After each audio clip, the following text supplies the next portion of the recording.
Hey everybody, my name is Marcus Painter and this is one from the 411. I wanted to show a cool little trick that actually was inspired by my friend Kurt Schleibaum. He recently, and he's had this in his email signature for a while, and I've been begging him to show me his sorcery. Well, he finally did, and he did it on Seth Ponder's Pondercast. And if you haven't seen that, I suggest you look that up on YouTube, Seth Ponder, and check out Kurt's explanation of how to create a animated email signature or animated GIF using PowerPoint. I watched that episode of the Pondercast, and I was like, yes, finally. Kurt finally told me a sorcery. So I came into work the next day and I was like, let me figure this out. So I follow along, and then I thought to myself, man, there's gotta be an easier way. There's got to be a better way to do this. It's doable, but it's tough. It takes a lot of work and repetition. So I investigated, and I first went to Google Slides and I was like, I wonder if I could do this in Google Slides. No dice. And then I came to Keynote. And I know a lot of you are gonna, eye roll. Well, I'm not a Mac user. I don't have a MacBook or a iMac. I can't work with this.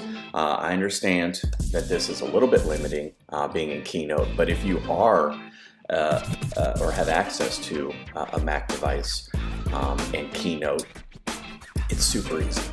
So the first thing you'll do is come in and format your slides. So I'm in Keynote right now, and you can see I've done some pre-work, all right? So I cheated a little bit. I had some things prepared. So you're gonna come up to format, and you're gonna edit your master slide, and you're gonna just wanna make that, and Kurt says this on the Pondercast. He said you wanna make your master slides roughly 5 by 6 or 6 by 5 inches. So I'm not exactly sure why. I follow right along with what he said. So you can do that in Edit Master Slide. You can change the dimensions. So I did that. And by the way, it'll be in points. So for a lot of us, we don't know what that even means. So when you do that, you're going to want to just go to Google and just type in points 2 inches. And it'll give you a calculator, and you can basically take 5 inches by 6 inches and get the equivalent points to measure your slides. So I did that. Then I went and found images. Now for my email signature that I did this way, I included my certifications and so forth. So I put level 1 Google educator, level 2 Google trainer, blah, blah, blah, all those things. So that way now I have this animated GIF in my email signature that doesn't take up all the space that it would if I had the big line of certifications and so forth. So that's what I did for my email signature. But then I was like, well, I wonder what else you could do. What other application could you have? So what I did is I went through, and in this case, I made a slide for each of the Summer of E-Learning conferences that I'm going to be speaking at, presenting at, or even in a couple of cases, keynoting. So you can see here, I just duplicated slides. I put the dates in text, and I put the logos of those particular Summer of E-Learning conferences. So I built my slide deck. So this is nothing new. It's Keynote, but it's just like anything else in terms of a presentation tool. Once I did that, the next step was to animate.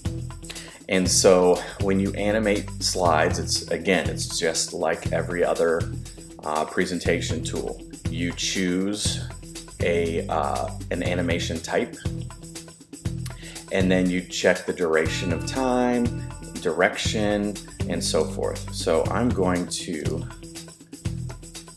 that. I'm going to preview this one. Let's see what that looks like. Okay. So I think I went with Object Pop on all of these. Let's check.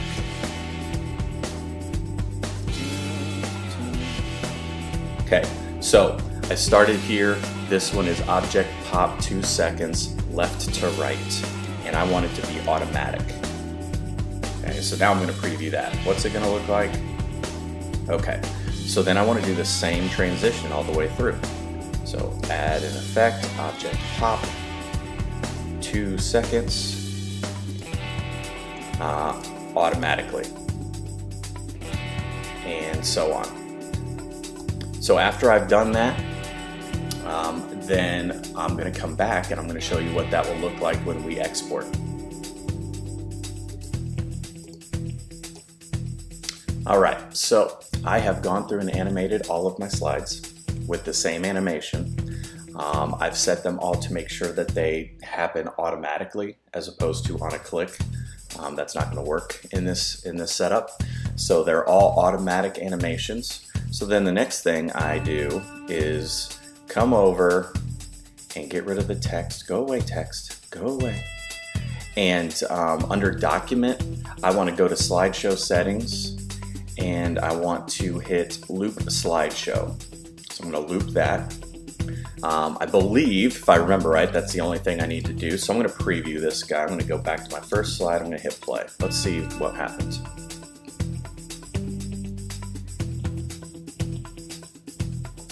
So far, so good.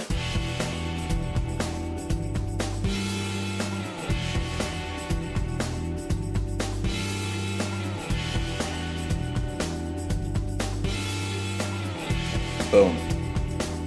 Back to the first. Perfect. So I've got this all set up and built, and then the final step is crazy easy in Keynote. File, export to animated GIF. Unbelievable. So I want to animate a GIF from slides 1 through 8. I can make the resolution what I want. I'm going to leave it at medium. Frame rate is maxed. Auto advance, I can set the time of that. I'm not going to hassle with that right now. I'm going to hit next. And because I'm exporting to an animated GIF, GIFs are basically treated like a JPEG image file. So in almost every case, wherever you might put a JPEG image or a PNG image, you can put a GIF.